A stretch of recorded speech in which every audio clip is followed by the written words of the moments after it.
Have you ever felt like something was watching you, even when you knew you were alone? I didn't believe in ghosts until one fateful night a year ago.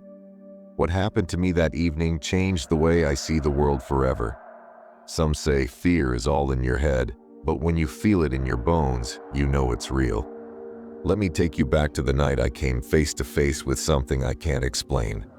It was exam season at Eden Hill School, and like most students, I was drowning in books and notes.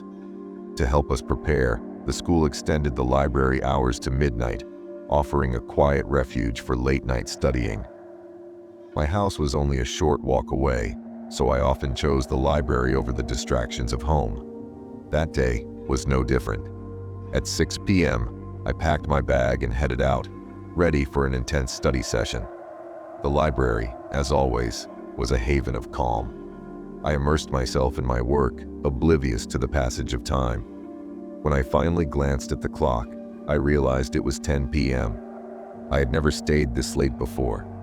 Normally, I'd leave by 8 p.m. when a few other students would still linger. But now, I was utterly alone. The silence of the library felt heavy, almost oppressive, but I only had 15 minutes of work left. I decided to finish quickly and head home. As I scribbled the last few notes, I heard it, a faint, uneven noise echoing through the library. It sounded like someone limping. My heart skipped a beat. Who could it be at this hour? I looked around, but the room was empty. The sound grew louder, closer.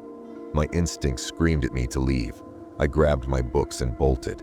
The library opened onto a long, dimly lit corridor that led to the school's main exit. As I hurried through it, I spotted someone at the far end, a woman standing motionless. My pulse quickened. Who was she, and why was she there? The closer I got, the heavier the air seemed. Something about her made me deeply uncomfortable. "Who's there?" I called out, my voice trembling.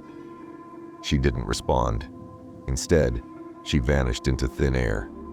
One moment she was there, and the next, she was gone. A wave of relief washed over me, but my legs moved faster, carrying me out of the school and onto the street.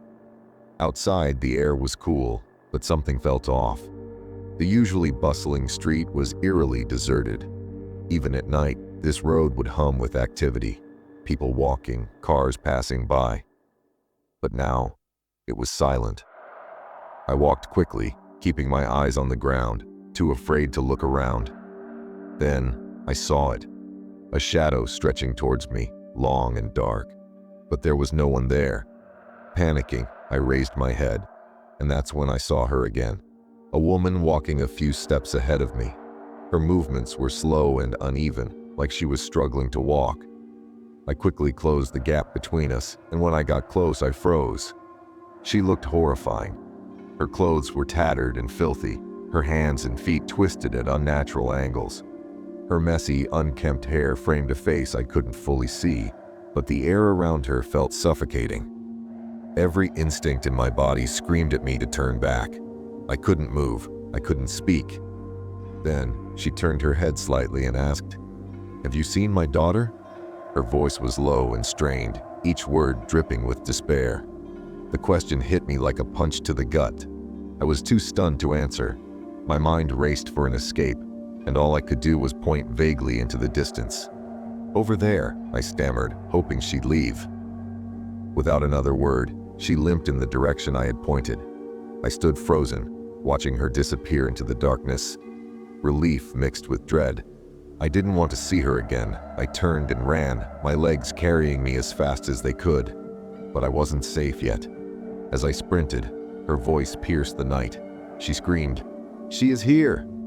The sound was so chilling, so filled with anguish, that my vision blurred and I collapsed.